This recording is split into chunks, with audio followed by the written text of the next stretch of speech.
السلام علیکم ورحمۃ اللہ وبرکاتہ، نحمده ونصلی علی رسولہ الکریم، اما بعد فاعوذ باللہ من الشیطان الرجیم، بسم اللہ الرحمن الرحیم، رب اشرح لی صدری ویسر لی امری واحلل عقدۃ من لسانی یفقہوا قولی۔ حدیث نمبر 151، عن ابی ہریرہ عن النبی صلی اللہ علیہ وسلم قال ان اللہ تعالی یقول یا ابن آدم تفرغ لعبادتی املأ صدرک غنا واسد فقرک وان لا تفعل ملأت یدیک شغلا ولم اسد فقرک۔ سیدنا ابو ہریرہ رضی اللہ عنہ سے روایت ہے کہ نبی کریم صلی اللہ علیہ وسلم نے فرمایا، اللہ تعالیٰ فرماتے ہیں، اے ابن آدم، تو میری عبادت کے لیے فارغ ہو جا، میں تیرا سینہ غنا سے بھر دوں گا اور محتاجی کو تجھ سے دور کر دوں گا، اور اگر تو میری عبادت کے لیے فارغ نہ ہوا تو میں تجھے محنت مزدوری میں مصروف کر دوں گا اور تجھ سے محتاجی دور نہ کروں گا۔ لفظی ترجمہ اور وضاحت۔ عن ابی ہریرہ، ابو ہریرہ سے روایت ہے رضی اللہ عنہ، عن النبی، نبی صلی اللہ علیہ وسلم سے روایت ہے، قال، آپ نے فرمایا، ان اللہ تعالی یقول، بے شک اللہ تعالی فرماتا ہے۔ جس حدیث کے الفاظ میں اللہ تعالی کے فرمان کی بات ہو وہ حدیث کیا کہلاتی؟ حدیث قدسی۔ حدیث قدسی اور قرآن مجید میں فرق کیا ہے؟ قرآن مجید میں الفاظ اور معنی دونوں اللہ تعالی کی طرف سے، جبکہ حدیث قدسی میں معنی اللہ تعالی کی طرف سے اور الفاظ نبی صلی اللہ علیہ وسلم کے، یعنی نبی صلی اللہ علیہ وسلم دراصل اللہ تعالی سے روایت کر رہے ہوتے ہیں۔ تفرغ لعبادتی، فارغ ہو جاؤ میری عبادت کے لیے، یعنی دنیا کے کام دھندوں سے الگ ہو کر میری عبادت کے لیے اپنے آپ کو خاص کر لو۔ نتیجہ کیا ہوگا؟ ایسی عبادت کا صلہ کیا ہوگا؟ املأ، میں بھر دوں گا، صدرک، تیرے سینے کو، اور سینے میں دل ہوتا ہے یعنی دل کو، غنن، غنا سے،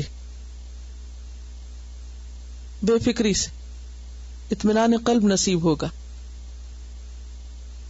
واسد، اور میں دور کر دوں گا یعنی بند کر دوں گا، سد کا معنی ہوتا نا روک لگانا، فقرک، تیری محتاجی کو، تیری محتاجی ختم کر دوں گا،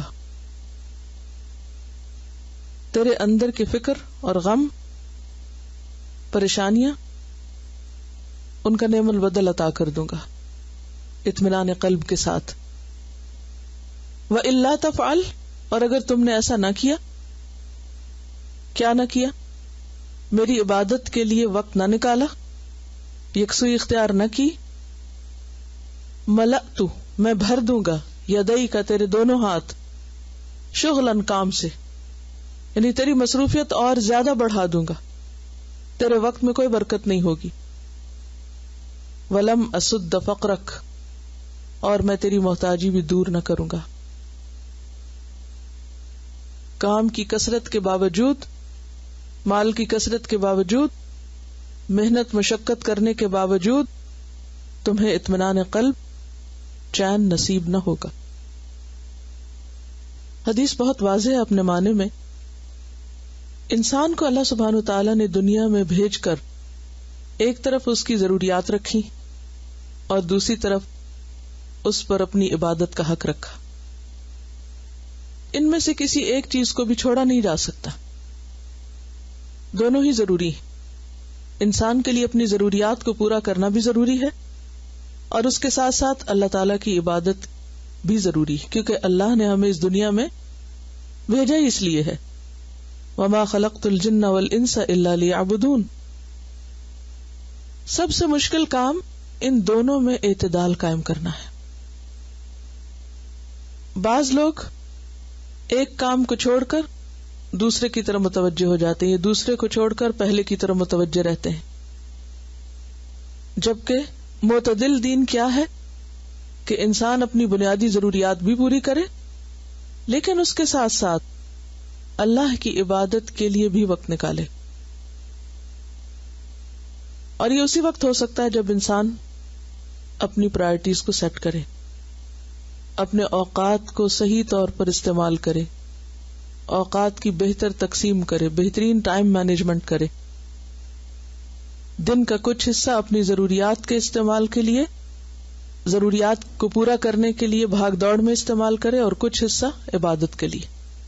کام کے وقت میں کام، آرام کے وقت میں آرام، اور عبادت کے وقت میں عبادت. اور ہر چیز کو اس کا حق دے. یہاں پر جو بات کی گئی کہ تفرغ لعبادتی، تو اس کا یہ مطلب نہیں ہے کہ انسان دنیا کے سارے کام چھوڑ کر صرف مسجد میں بیٹھ جائے. تفرغ سے مراد فارغ ہونا ہے، لیکن فارغ ہونے سے مراد ہر چیز سے چھٹی کر کے بالکل فارغ ہو کر صرف کسی حجرے میں مقیم ہونا، گوشہ نشین ہونا مراد نہیں. اس سے مراد کیا ہے؟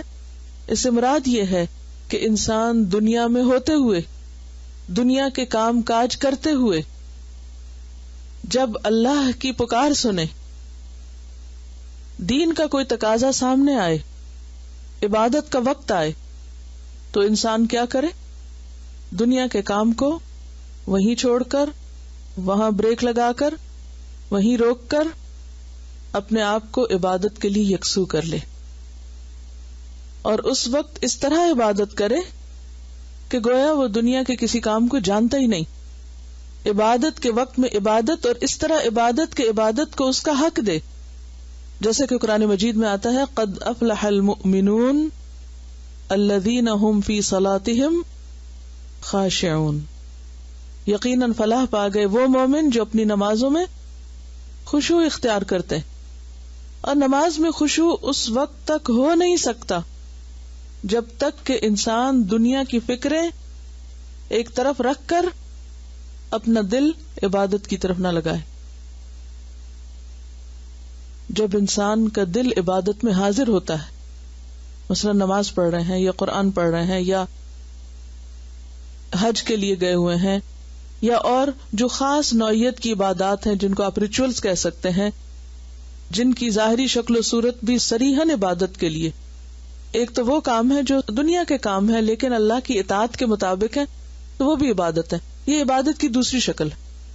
مثلا شادی بیاہ بھی عبادت ہے، تجارت بھی عبادت ہے، رزق حلال کمانا بھی عبادت ہے، بیوی بچوں کو کھلانا بھی عبادت ہے، بچوں کی صحیح تعلیم و تربیت کرنا، کھیتی باڑی کرنا، یہ سارے کام عبادت ہو جاتے ہیں اگر جائز اور حلال طریقے سے ہوں. یہاں اس عبادت کی بات نہیں کی جا رہی، یہاں خصوصی عبادات کی بات ہے جن کو اسلام کی اصطلاح میں عبادت کہا جاتا ہے. نہیں، اصطلاحی عبادات، نماز، روزہ، حج، زکوٰۃ وغیرہ، اللہ کا ذکر. کہ جب انسان مسجد کے اندر ہو تو پھر وہ مسجد کے اندر ہی ہو. بعض لوگ جسمانی طور پر مسجد کے اندر ہوتے ہیں لیکن ان کا دل مسجد سے باہر ہوتا ہے. کچھ لوگ جسمانی طور پر بازار میں ہوتے ہیں لیکن ان کا دل اللہ کی طرف متوجہ ہوتا ہے. وہ دنیا میں رہتے ہوئے بھی اللہ کی طرف راغب اور مائل رہتے ہیں.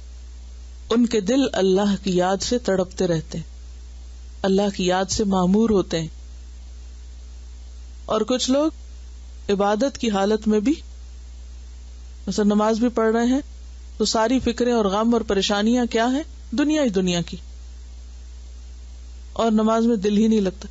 یا یہ کہ پھر نماز تاخیر سے پڑھنا یا صحیح طور پر ہی ادا نہ کرنا. آپ دیکھیں کہ اگر کسی کو یہ وقت نہیں ملا آج تک کہ وہ اپنی نماز درست کرے، جو اس میں پڑھا جاتا ہے اس کا پروننسیشن درست کرے، رکوع سجدوں کا طریقہ درست کرے، کیونکہ آپ نے فرمایا صلو کما رأیتمونی اصلی. اسی طرح اوقات کی پابندی کرے، جو پڑھ رہا ہے اس کو سمجھے. عام طور پر یہ بنیادی چیزیں ہیں ایک عبادت کے اندر خوبصورتی لانے کے لیے، لیکن کتنے فیصد لوگ ہیں ہم میں سے ایسے کہ جن کو صرف اتنا منیمم وقت بھی مل جائے دنیا کے جھنجٹوں میں سے، دنیا کے کاموں میں سے، کہ وہ اپنی عبادات کی ضروری اصلاح بھی کر لیں، فرض کے درجے کی، سنت نفل تو دور کی بات ہے، جو فرض درجے کی کہ جس کے بغیر گزارا ہی نہیں.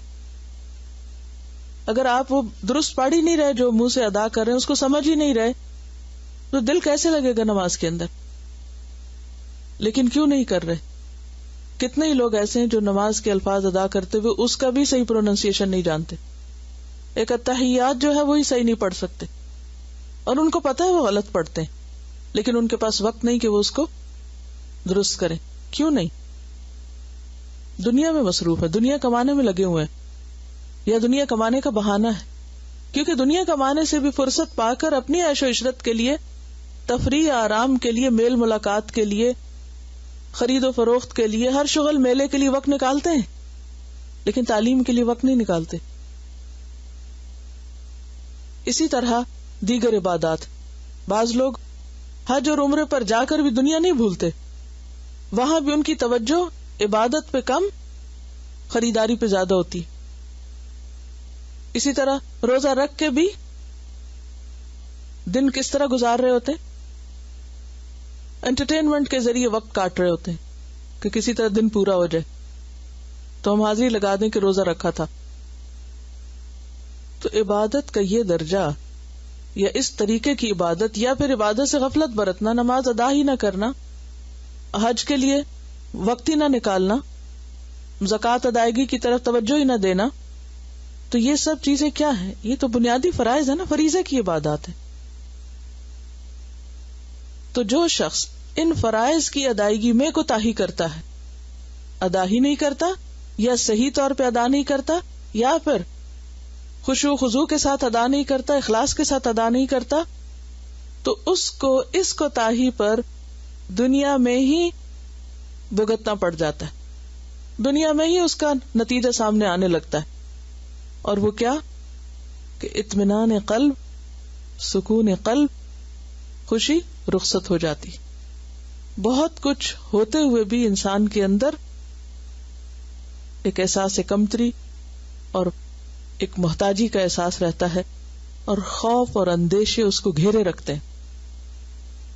خوف اور اندیشے کس چیز کے؟ مستقبل کے، اپنی ذات کے بارے میں، بچوں کے بارے میں، مالی طور پر، صحت کے بارے میں، اور مختلف طرح کی چیزیں. اور اس خوف اور اندیشے کی وجہ سے سب کچھ ہوتے ہوئے بھی نہ دنیا کو انجوائے کر سکتے ہیں اور نہ آخرت کے لیے کچھ جمع کر سکتے ہیں. اور آپ دیکھیں گے کہ جب تک انسان کے دل میں پرائرٹی نمبر 1 اللہ کی ذات نہیں ہوتی، اور اللہ کی عبادت ہر چیز سے اعلیٰ اور افضل چیز قرار نہیں پاتی زندگی میں، تو اس کا نتیجہ کیا ہوتا ہے؟ انسان سو کے اٹھتا ہے، پریشانی میں گھرا ہوا ہوتا ہے، سونے جاتا ہے، پریشانی میں گھرا ہوا ہے، کچھ کام کر رہا ہے، پریشانی میں گھرا ہوا ہے، ذہن مسلسل ایک غم اور ایک خوف اور ایک اندیشے اور وسوسے کا شکار. اور آپ نے دیکھا ہوگا، اپنی پچھلی زندگی کا تجربہ کر کے دیکھے کہ بہت سے خوف اندیشے کبھی واقع ہوئے ہی نہیں، جنہوں نے صحت برباد کر دی، ان کی کچھ حقیقت تھی ہی نہیں. ہم سب نے تجربہ کیا نا اس چیز کا. مستقبل کس نے دیکھا؟ کس کے ہاتھ میں؟ جو رات اور دن کو بدل دیتا ہے، کیا وہ حالات کو بدل نہیں سکتا؟ وہ کیا انسان کی ساری ضروریات پوری نہیں کر سکتا؟ کسی کی تقدیر، کسی کی قسمت، کسی کا نفع، کسی کا نقصان ہمارے ہاتھ میں نہیں ہے، وہ اللہ کے ہاتھ میں. ہم دن رات بھی غم کھاتے رہیں تو ہم کچھ نہیں کر سکتے، کسی کی حالت نہیں بدل سکتے، نہ اپنی تقدیر بدل سکتے. تو جب انسان اللہ پر بھروسہ کرتا ہے، اللہ پر توکل کرتا ہے، اور توکل کا مطلب یہ نہیں کہ انسان کوشش چھوڑ دے، کوشش کرتا رہے لیکن معاملہ اللہ کے سپرد کر دے، تو یہ اللہ کا وعدہ ہے کہ میں تیرے دل کو غنا سے بھر دوں گا، مطمئن کر دوں گا، اور تیری محتاجی دور کر دوں گا، یعنی تیری ساری ضروریات پوری کر دوں گا. تو میرا ہو جا، میرے لیے خالص ہو جا، تیرے کام میں سنوار دوں گا.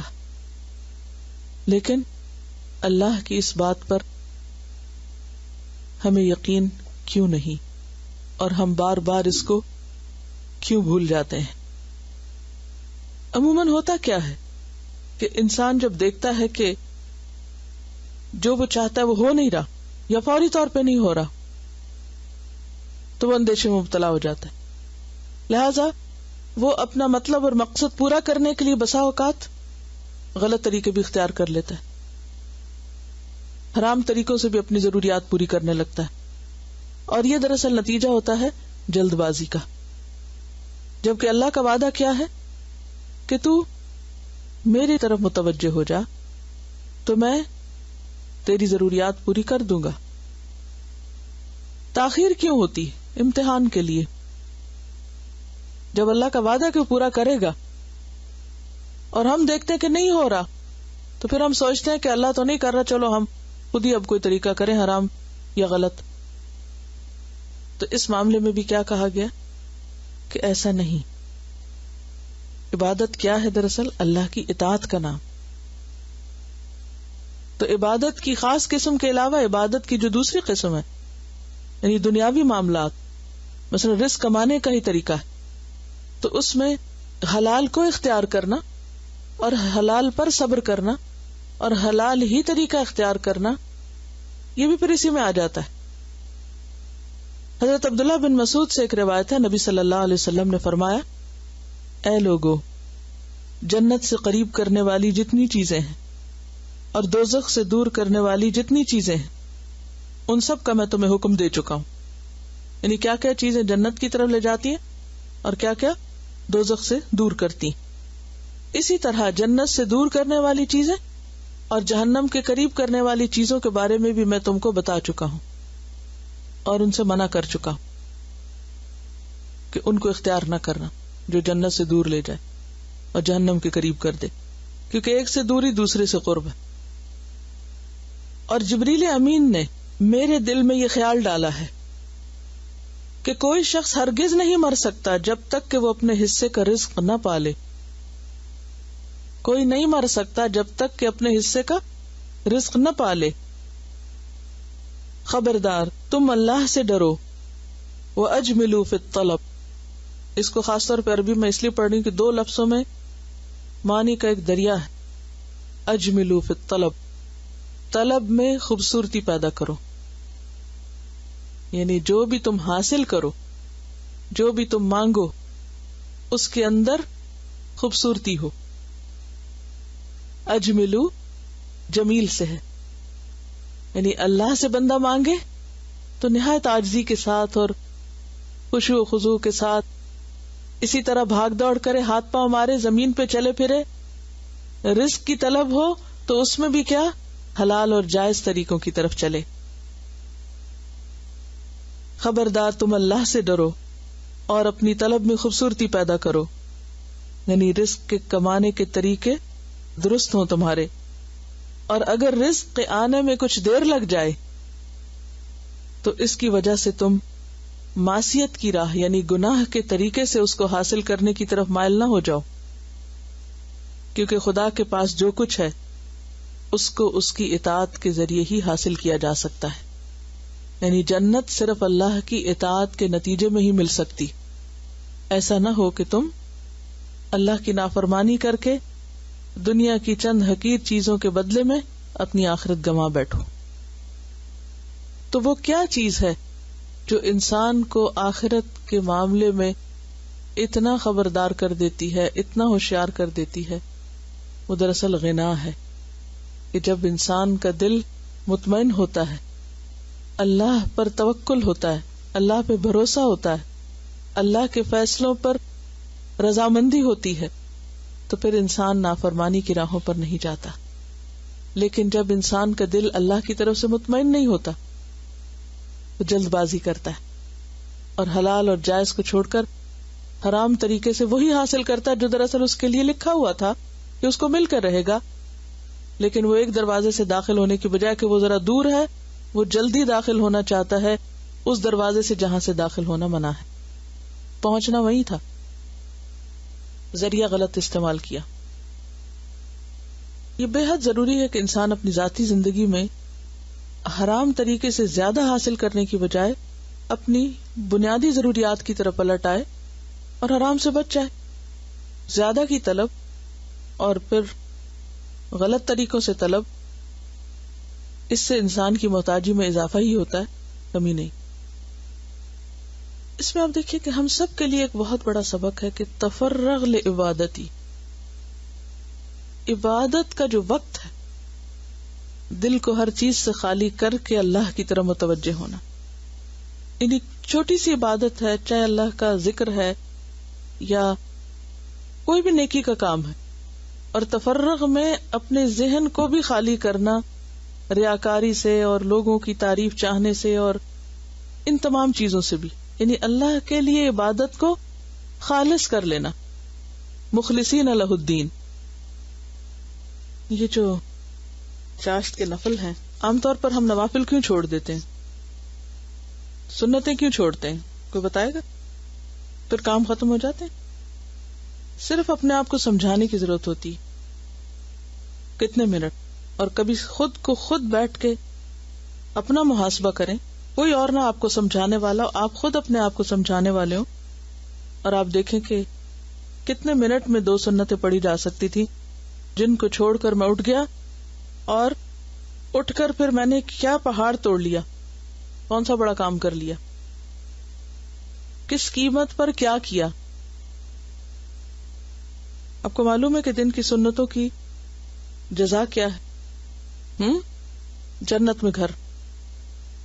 اگر دنیا میں ہمیں کوئی کہے کہ اتنے منٹ روز کے بس مجھے دے دو، میں تمہیں جیسا چاہو گے گھر بنا کے دے دوں گا، ہم میں سے کوئی چھوڑے گا اتنے منٹ یا اتنے گھنٹے دینا؟ اسے پارٹ ٹائم جاب ہی سمجھ لے. کسی پارٹ ٹائم جاب پہ گھر نہیں بنتا، فریضہ کے علاوہ ہے نا سنت. بعض اوقات ایسا ہوتا ہے جیسے کسی کو ہم سے کام ہوتا ہے یا ہمیں اس سے کام ہوتا ہے، جلدی ہوتی، کوئی فون آ جاتا ہے یا کوئی اور کام کرنا ہوتا ہے، تو بچوں کی طرح ہم اس کو ٹلا کیوں دیتے ہیں کہ اچھا وہ کام ہو گیا اور اب چلو کوئی بات نہیں. ہمارا وقت تو ہمارا ہوتا ہے نا، اس کام کے بعد دوبارہ بھی تو لوٹ سکتے ہیں. لیکن سستی کرتے کرتے ایک عادت ہو جاتی، صرف عادت ہو جاتی. میں دیکھا کہ جو لوگ پڑھتے ہیں وہ پڑھ بھی لیتے ہیں، ان کے بھی اتنے ہی کام ہے، اور جو نہیں پڑھتے وہ نہیں پڑھتے. وہ میں نے نہیں دیکھا کہ ان سے بہت زیادہ کوئی آگے دنیا کے کاموں میں ہو. بعض اوقات انسان کہتا نہیں بہت تھوڑا وقت ہے، بس میں اتنا پڑھوں گا، اور پھر آپ بھول کے ایک لمبی سورت شروع کر دیتے ہیں اور آپ کہتے ہیں پہلے تو وقت نہیں تھا اور اب کہاں چلے گئے. اسے شیطان کے وسوسے ہوتے ہیں. یہی وہ مقامات ہوتے ہیں جہاں شیطان انسان کو وسوسے میں ڈالتا ہے کہ نہیں کوئی وقت نہیں ہے، جلدی کرو، دیکھو فلاں کام بھی رہتا ہے، یہ بھی رہتا ہے. یعنی کتنا بڑا دھوکہ ہے نا کہ جب عبادت کی بات آتی ہے تو ہم منیمم پہ راضی ہو جاتے ہیں کہ کر لیا، بہت کر لیا، اور دوسروں کو دیکھتے ہیں جو اپنے سے کم ہوتے ہیں کہ جو نہیں کرتے تو ہم کہتے ہیں فلاں بھی تو نہیں کر رہا، وہ بھی تو فلاں ایسا اور ایسا ہے، اس نے بھی تو نہیں کیا، اگر ہم نہیں کریں گے تو کیا ہو جائے گا. سورۃ طٰہٰ میں اللہ سبحانہ وتعالیٰ فرماتے ہیں وَمَنْ أَعْرَضَ عَنْ ذِكْرِي فَإِنَّ لَهُ مَعِيشَةً ضَنْكًا وَنَحْشُرُهُ يَوْمَ الْقِيَامَةِ أَعْمَى قَالَ رَبِّ لِمَ حَشَرْتَنِي أَعْمَى وَقَدْ كُنْتُ بَصِيرًا قَالَ كَذَلِكَ أَتَتْكَ آيَاتُنَا فَنَسِيتَهَا وَكَذَلِكَ الْيَوْمَ تُنْسَى. آپ لوگ 30واں پارہ تو یاد کر رہے ہیں، مجھے ہمیشہ فکر رہتی کہ اللہ کرے یاد رہے، کیونکہ لوگ یاد کر لیتے ہیں لیکن یاد رکھتے نہیں. کیوں نہیں یاد رہتا؟ دہرائی نہیں کرتے. کیوں نہیں کرتے؟ ٹائم نہیں ملتا. تفرغ لعبادتی، وقت نکالیں گے تو انشاءاللہ ہوگا. اور پھر آپ دیکھیے کہ اصل میں یہاں جو بات آ رہی ہے نا کہ اسد فقرک، میں تیرے فقر کو دور کر دوں گا. محتاجی، اب محتاجی کس کس قسم کی ہوتی ہے؟ محتاجی صرف مال کی نہیں ہوتی، محتاجی کی کتنی قسمیں. بہت سی چیزوں میں ہم محتاج ہوتے ہیں دوسروں کے، اور عموماً جس چیز کی ہمیں فکر ہوتی ہے ہم اسی کی قیمت پر عبادت کو ختم کرتے ہیں. ہم سوچتے ہیں کہ عبادت چھوڑ کر یہ کام میں جلدی نپٹا لوں گی اور یہ ہو جائے گا، جبکہ وہ ویسا ہی رہتا ہے. پورا نہیں پڑتا پھر بھی. اور ایسے موقعوں پر اور بھی امتحان ہوتا ہے کیونکہ آس پاس کے اور لوگ نہیں اس طرح کر رہے ہوتے, وہ سب شغل میلے میں ہوتے ہیں, تو انسان کے لیے پھر سب کو چھوڑ کر ایک گوشے میں لمبی نماز پڑھنا اور بھی مشکل ہو جاتا ہے. اور اس میں آپ دیکھیے کہ نماز کے علاوہ جیسے قرآن مجید کے ساتھ اتنا وقت گزارنا, اب آپ قرآن مجید کے ساتھ جس طرح وقت گزار رہے ہیں وہی تفرغ لعبادت ہی ہوا نا, اور کام چھوڑ کر ہی یہاں بیٹھے, فارغ کر کے اپنے آپ کو بیٹھے نا, اور ضروریات زندگی پوری ہو ہی رہی ہیں. اور وہ جو اطمینان قلب ہے وہ وہاں رہ کے نہیں ہو سکتا کہ ہماری سارے کی ساری محنت اور انرجی اور ساری کوششیں جو ہیں وہ صرف دنیا کو لگ جائیں اور پھر ہم سمجھیں کہ اب ہم مطمئن ہو گئے. پوچھیں ان لوگوں سے کہ جو اپنا سارا وقت, اپنا پرائم ٹائم, دن کا بھی اور جوانی کا بھی اور زندگی کا بھی انہی چیزوں میں لگا دیتے ہیں, کیا پورا ہو جاتا ہے؟ کتنا اطمینان قلب ہے؟ نہیں. لیکن اپنے آپ کو اس کے لیے فارغ کرنا یہ ایک امتحان ہے, اور جب انسان کر لیتا ہے تو اللہ تعالیٰ اس کی باقی چیزوں کا بھی ذمہ لے لیتا ہے. سورۃ زخرف میں آتا ہے وَمَن يَعْشُ عَن ذِكْرِ الرَّحْمَنِ نُقَيِّدْ لَهُ شَيْطَانًا فَهُوَ لَهُ قَرِينٌ, کہ جو رحمان کے ذکر سے تغافل برتتا ہے ہم اس کے لیے ایک شیطان مقرر کر دیتے ہیں اور وہ اس کا ساتھی بن جاتا ہے. یعنی اللہ کی مدد اور تائید حاصل ہونے کی بجائے پھر انسان شیطان کے پھندے میں آ جاتا ہے اور وہ اس کو اپنے رستے پر اور زیادہ پھر کھینچتا چلا جاتا ہے. ایک اور حدیث جو اس موضوع کو تقویت بخشتی ہے, حضرت ابو ہریرہ سے روایت ہے, رسول اللہ صلی اللہ علیہ وسلم نے فرمایا, بے شک اللہ تعالیٰ نے فرمایا جو میرے کسی دوست سے دشمنی کرے یقیناً اس سے میرا اعلان جنگ ہے, اور میرے بندے کا میرے عائد کردہ فرائض کے ذریعے سے میرا قرب حاصل کرنا مجھے باقی تمام چیزوں سے زیادہ محبوب ہے. یعنی بندہ سب سے زیادہ میرے قریب کب ہوتا ہے؟ جب میرے عائد کردہ فرائض کو نبھاتا ہے. اس کے علاوہ بندہ نوافل کے ذریعے سے میرا قرب حاصل کرنے کی کوشش کرتا رہتا ہے حتیٰ کہ میں اس سے محبت کرنے لگ جاتا ہوں. یعنی ایسے شخص کو اللہ کی محبت نصیب ہوتی ہے, اور جب میں اس سے محبت کرنے لگ جاتا ہوں تو میں اس کا کان بن جاتا ہوں جس سے وہ سنتا ہے, اس کی آنکھ بن جاتا ہوں جس سے وہ دیکھتا ہے, اس کا ہاتھ بن جاتا ہوں جس سے وہ پکڑتا ہے, اس کا پیر بن جاتا ہوں جس سے وہ چلتا ہے, اور مجھ سے وہ کوئی سوال کرتا ہے تو میں اسے وہ دے دیتا ہوں, اور اگر وہ مجھ سے کسی چیز سے پناہ مانگے تو میں ضرور اسے پناہ دیتا ہوں. تو بات یہ ہے کہ اللہ سبحانہ وتعالی نے ہم سب کو بتا دیا کہ یا ایھا الناس انتم الفقراء الی اللہ, اے لوگو تم سب اللہ کے محتاج ہو, واللہ هو الغنی الحمید, اور اللہ دراصل بے نیاز ہے, تعریف والا ہے. محتاجی کے ساتھ ہم پیدا کیے گئے ہیں اور مرتے دم تک ہمارے ساتھ محتاجی. محتاجی کا ہونا اپنی جگہ ہے, لیکن اس محتاجی سے مغلوب ہو کر نہ دین کا رہنا, نہ دنیا کا رہنا, نہ دنیا کا سکون نہ آخرت کا سکون, یہ انسان کے لیے وبال جان ہے. سبحانک اللہم و بحمدک نشہد ان لا الہ الا انت نستغفرک و نتوب الیک.